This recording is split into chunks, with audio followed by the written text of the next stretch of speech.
బిడ్డ గురించి మా అమ్మాయిని పోగొట్టుకోలేం. ఆపరేషన్ చేయండి డాక్టర్, మా అమ్మాయిని కాపాడండి. ఏంటి డాక్టర్ గారు అలా చూస్తున్నారు? అమ్మాయి బ్రతకడం కూడా కష్టమేనా? బ్రతకడం కష్టమని చెప్పిన అదే డాక్టర్ భయం లేదని చెప్పిందంటే ఇంతలో ఏం జరుగుంటుంది? పూజ చెడుగుట్టిన పాపం వీళ్ళ ప్రాణాల మీదకి తీసుకొస్తే తప్పు తెలుసుకుని నువ్వు చేసిన పూజలే ఆ 3 ప్రాణాల్ని నిలబెట్టాయి.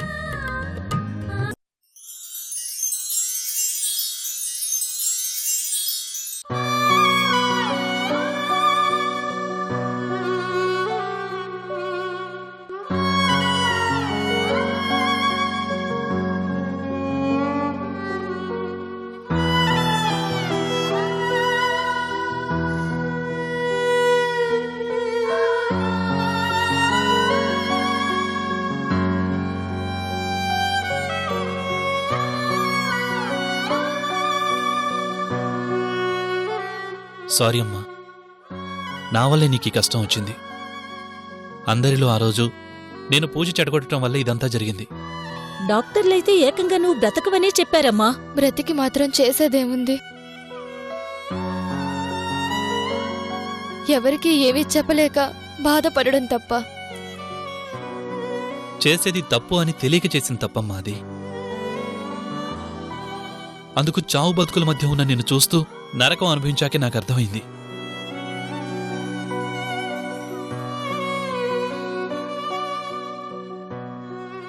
ఏంటమ్మా ఇది? మీ అన్నయ్యని చూసి అలా మొహం తిప్పుకుంటున్నావేంటి? ఎవరు ఏమైనా పర్వాలేదు అనుకుంటున్నప్పుడు ఆ ఎవరిలో నేను కూడా ఉన్నానుగా. ఇప్పుడు వచ్చి బాధపడి ప్రయోజనం ఏముంది? ఎందుకమ్మా సత్యం అలా బాధ పెడుతున్నావు? నువ్వు హాస్పిటల్లో ఉంటే ఎంత అల్లాడిపోయాడో తెలుసా? నీ బాధ చూడలేక కేవలం నీకోసమే స్వామీజీని కలిసి కాళ్ల వేళ్లపడి పూజలు చేయించాడు.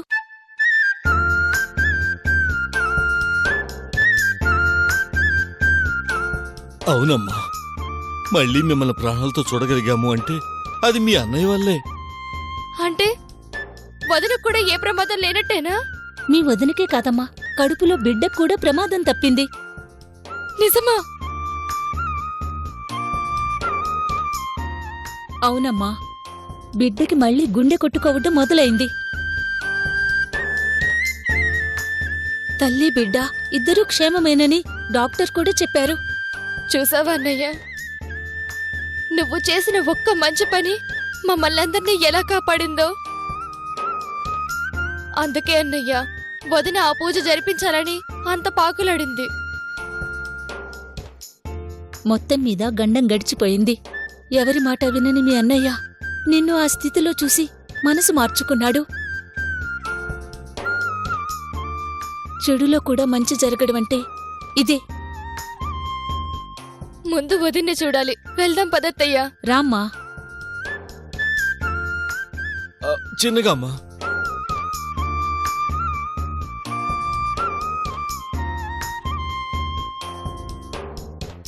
మీరు పదండమ్మా, నేనిప్పుడే వస్తాను. నువ్వు రా అన్నయ్యా. వస్తానులేమ్మా, మీరు పదండి.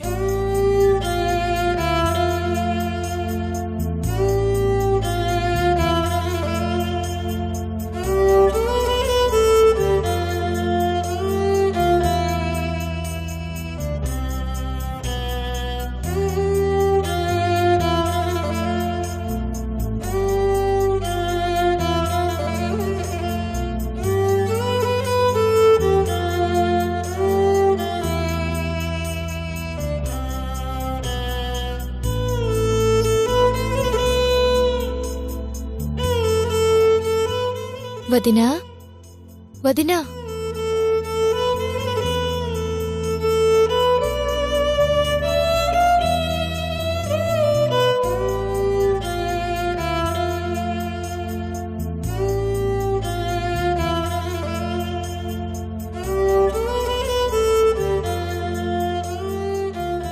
ఇప్పుడెలా ఉందమ్మా?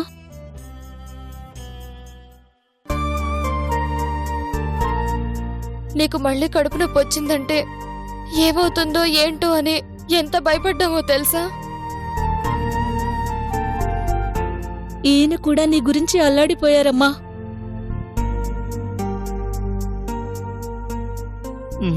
అవునమ్మా, ఇటు నువ్వు హాస్పిటల్ పాలయ్యావు, అటు నందిని కూడా అయింది. ఎవరికి ఏమవుతుందో, ఏ క్షణాన ఏ దుర్వార్త వినాల్సి వస్తుందోనని టెన్షన్తో చచ్చిపోయానమ్మా. నందినికేమైంది? ఏముందమ్మా, దీనంతటికీ కారణం అన్నయ్యేనంటూ వద్దంటున్నా సత్య కోసం ఇంటికెళ్ళింది.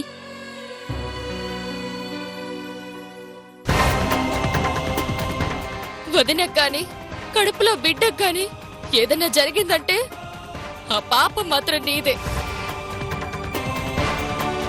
అమ్మా!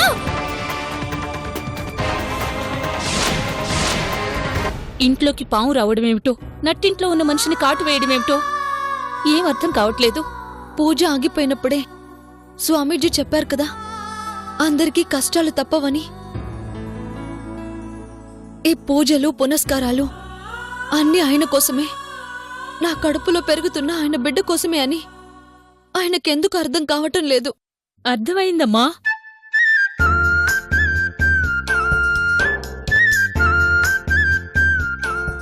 అవునదినా, అర్థమయ్యింది కాబట్టే చేసిన తప్పులు తెలుసుకుని అన్నయ్యే స్వామీజీ దగ్గరికి వెళ్లి ఆయన్ని క్షమించమని అడిగి బ్రతిమలాడి పూజలు చేయించారంట.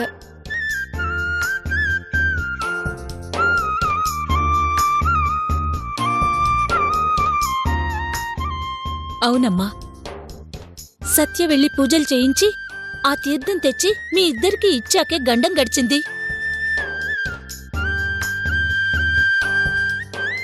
మీరు బ్రతకడం కష్టమని చెప్పిన ఆ డాక్టరే ఏ ప్రమాదం లేదని చెప్పారు. వదినా, నీకు అసలు విషయం చెప్పలేదు. మనకే కాదు, నీ కడుపులో ఉన్న నా అల్లుడికి ప్రమాదం తప్పింది. బిడ్డకి హార్ట్ బీట్ కొట్టుకుంటుందంట.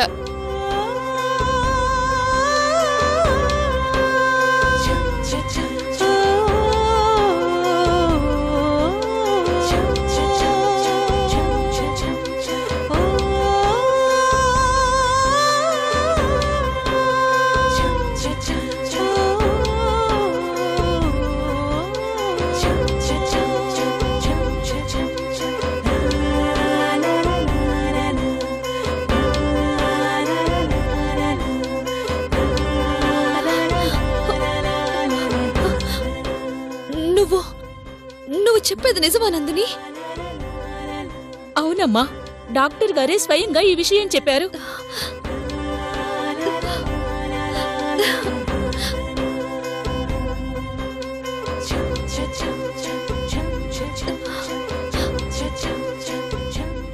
నాకు తెలుసు, నా బిడ్డ మోసం చేయడు. నా బిడ్డ నన్ను ఒంటరిదాన్ని చేయడు.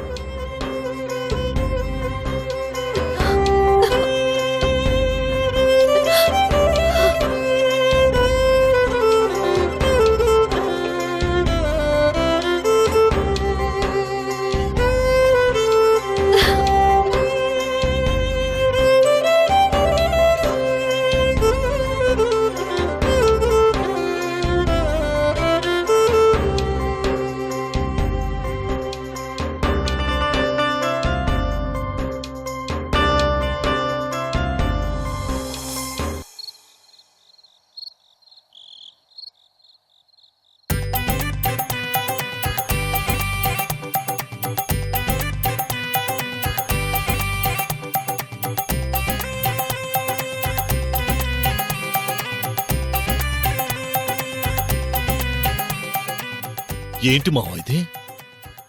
ఏదేదో అనుకుంటే ఇట్టా అయింది. కాకురుకని మందేస్తే కంది చేను పోయిందని తెల్లవారిసరికి శవాలు తేల్తాయి అనుకుంటే చావును సాగనంపి బతికి బయటపడ్డారుగా. అరే, మూడనుకుంటే కనీసం ఒక్క శవం కూడా తేలేదండి మావా. వాగులో నీళ్ళు లేకుండా వలేసినట్టు శవయాత్రలు కూడా చేద్దాం అనుకున్నాం కదా అల్లుడు. ఏంది మావా వీళ్ళు రాత? ఇలా చావుకెదురు నిలబడుతున్నారు. మన దశ తిరుగుద్ది అనుకుంటే వాడ దశ తిరుగుతుంది. కథ మళ్ళీ మొదటికే వచ్చిందిగా. అంతేగా, ఆగిపోయిన గుండెమో కొట్టుకుంటుంది. ఆ ఆనందంలో అది లేచి ఆడుతుంది. ఆ కాటేసిన పామేదో చప్పిడి పాములా ఉంది మావా. కనీసం బోనస్ అయినా దక్కుద్దేమనుకుంటే అది లేచి కూర్చుంది. రా ఎందుకురా లింగా అంటే మా అమ్మ రాడకమ్మలు అడిగిందని. ఏందో అల్లుడు, ఆశలన్నీ ఆవిరైపోయాయిగా. అవునలుడు, ఆ మధ్య కడుపులో బిడ్డ కరిగిపోవాలని ఏదో విషం పెట్టానన్నావు. తెల్లవారితే ఇల్లంతా రచ్చరచ్చ అన్నావు. మరి దాని తాలూకు కూడా చడి చప్పుడు లేదే నలుడు. కుంకుమ పూలో కలిపి మరీ ఇచ్చాను మావా. దాని దెబ్బకి బ్రతికి బయటపడటం అసాధ్యం. అట్లాంటిది బిడ్డకు కూడా ఏం కాలేదు అంటే ఏదో మాయలా అనిపిస్తుందా మావా. మాయలో మంత్రాలు కాదలుడు, పాలల్లో ఆ కుంకుమ పువ్వు కలిపిందా అని నా అనుమానం.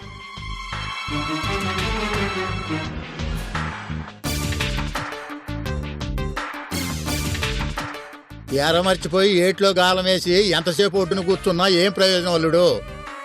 ముందు దాని కడుపులో ఆ మందు పడిందో లేదో చూడు.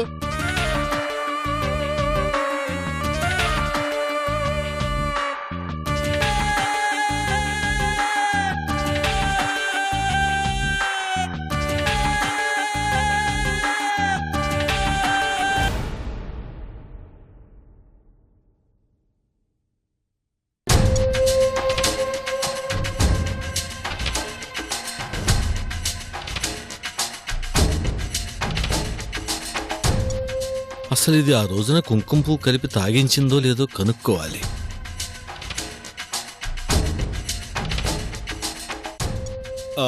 అమ్మా నందిని, ఏంటి మావయ్య? వదిన బాగుంది కదమ్మా? దేవుడి దయ వల్ల ప్రమాదం నుంచి వదిన బిడ్డ ఇద్దరూ బయటపడ్డారు మావయ్య. అమ్మాయ పోనీలేమ్మా. సావిత్రి సంతోషంగా ఉండటం కంటే కావాల్సిందే ఉందమ్మా. వదిన నమ్మకమే గెలిచింది మావయ్య. వదినకేమవుతుందో అని భయపడి అందరూ అబార్షన్ చేయించుకోమన్నాం. కానీ వదిన తన ప్రాణాలనే రిస్క్ చేసి మరీ బిడ్డని బతికించుకుంది. అవునమ్మా, ఈ వంశాన్ని నిలబెట్టడం కోసం తన ప్రాణాలకే తెగించింది. మా బావని మన మధ్యకి తీసుకురాబోతుంది. అవును మావయ్య. జాగ్రత్తమ్మా. మన అదృష్టం బాగుండి తల్లి బిడ్డ క్షేమంగా బ్రతికి బయటపడ్డారు. మళ్ళీ వాళ్ళకి ఎలాంటి ఇబ్బంది రాకుండా చూసుకోవాలి కదా. అవును మావయ్య, ఈసారి వదినకి ఎలాంటి ఇబ్బంది రానివ్వను, నా అల్లుడికి ఎలాంటి ఇబ్బంది రానివ్వను. అమ్మాయికి జ్యూసులు బాగా తాపించాలమ్మా. రక్తం బాగా పట్టుద్ది. బిడ్డకు కూడా మంచిది కదా. అలాగే మావయ్య.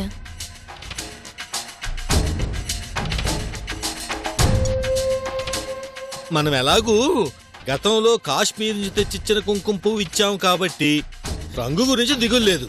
మంచి రంగుతో పుడతారులే.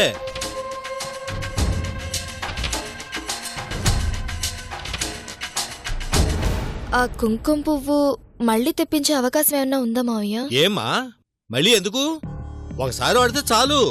అందులోనూ అది చాలా నాణ్యమైన కుంకుమ పువ్వు. ఆ రోజు పాలలో కలిపి తాపించావుగా. అంటే మావయ్య, అది ఆ రోజు పాలల్లో కుంకుమ పువ్వు కలిపాను, కానీ అది తీరా వదినకి ఇద్దామనుకునే లోపు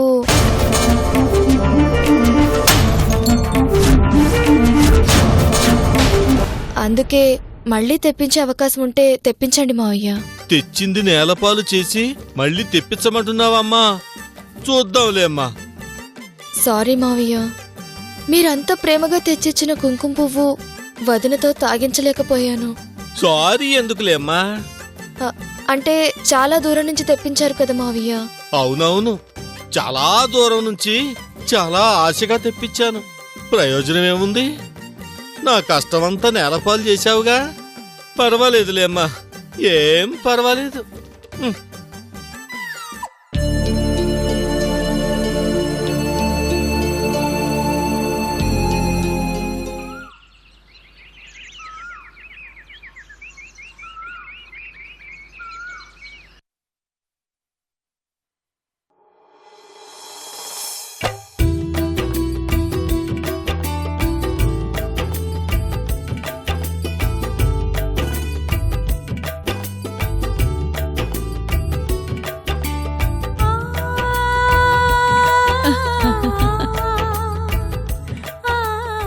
చాలు నందిని. తినదినా కడుపు నిండిపోయింది.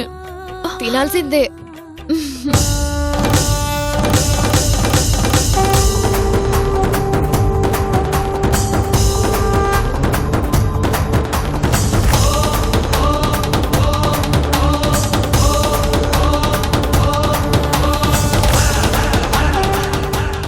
నమస్కారం స్వామి.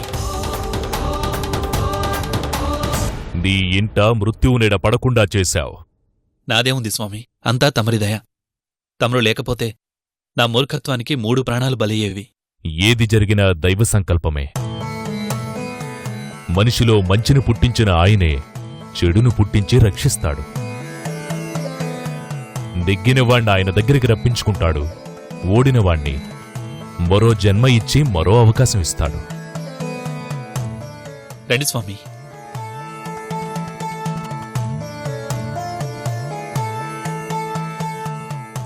నమస్కారం స్వామి. దీర్ఘాయుష్మాన్ భవ. మాకు మళ్ళీ పునర్జన్మనిచ్చారు స్వామి. మీ రుణం తీర్చుకోలేము. చావు పుట్టుకలు శంకరుడి ఆటమ్మ. ఆడించేది ఆయనే, చివరికి ఓడించేది కూడా ఆయనే.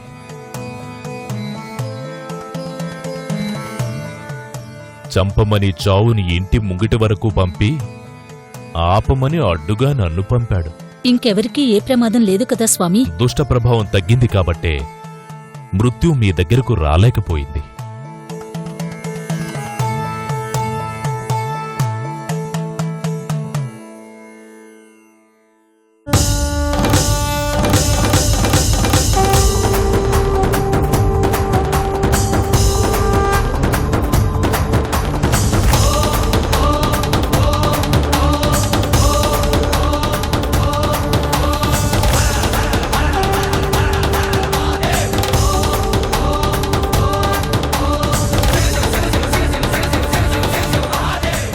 నువ్విలరా అమ్మా.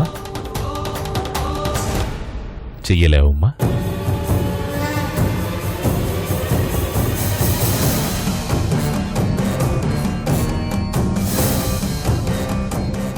అదేంటి స్వామి, పూజ చేశాం కదా. చేసిన పూజ వల్ల కొంత ఉపశమనం కలిగిందే కాని దోష ప్రభావం పూర్తిగా పోయినట్టు కాదు.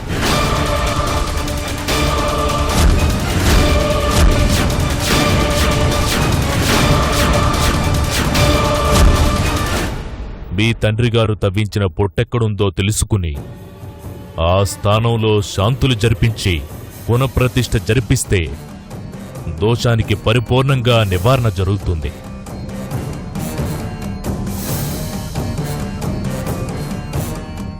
అప్పటి వరకు మళ్ళీ ఎలాంటి విపత్తు జరుగుతుందో, ఎటునుంచి మరో ఆపదొస్తుందో, ఎవరి ప్రాణానికి ప్రమాదం కలుగుతుందో చెప్పలేం.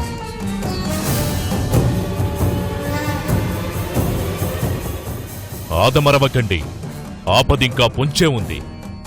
ఆదుకోగల ఆ నాగులు పొట్ట జాడ తెలుసుకోండి. శుభం భూయాత్.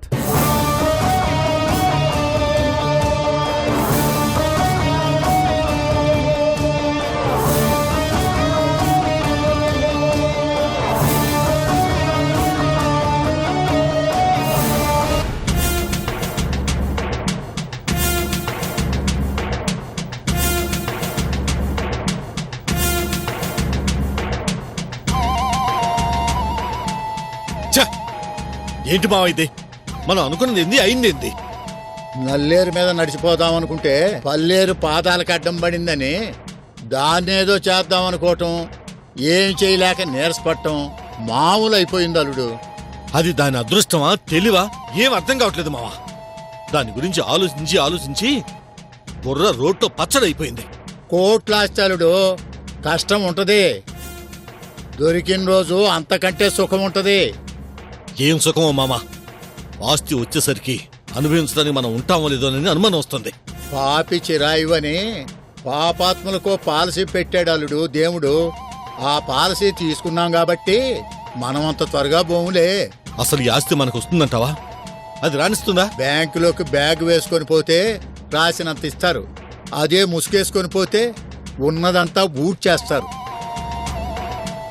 ఇది కూడా అంతే అల్లుడు. ఓరి కోత కోసినట్టు వంశాన్ని కోసేస్తుంటే ఆస్తి ఎక్కడికి పోద్దల్లుడు. ఎక్కడ కోసేస్తున్నాం? కత్తి పట్టుకోగానే పిడిజారినట్టు మన ఎత్తులని ఇలా చిత్తవుతుంటే విత్తనం వేయంగానే చెట్టు అవ్వదు, గుడ్డెట్టగానే కోడి అవ్వదు. కాలం వేలు పట్టుకొని మనం వెళ్ళాలి కానీ మన వేలు పట్టుకొని కాలం రాదల్లుడు. కాలాన్ని నమ్ముకుని కూర్చుంటే మనం గోడకి కూర్చుంటాం ఫోటోల రూపంలో. ఏందలుడు అంత బాధపడుతున్నావు? దాని చావు మన చేతిలోనే రాసిపెట్టి ఉంది. వరస కుదరాలే కాని అందరూ ఒక్క పూటలో చావటం ఖాయం.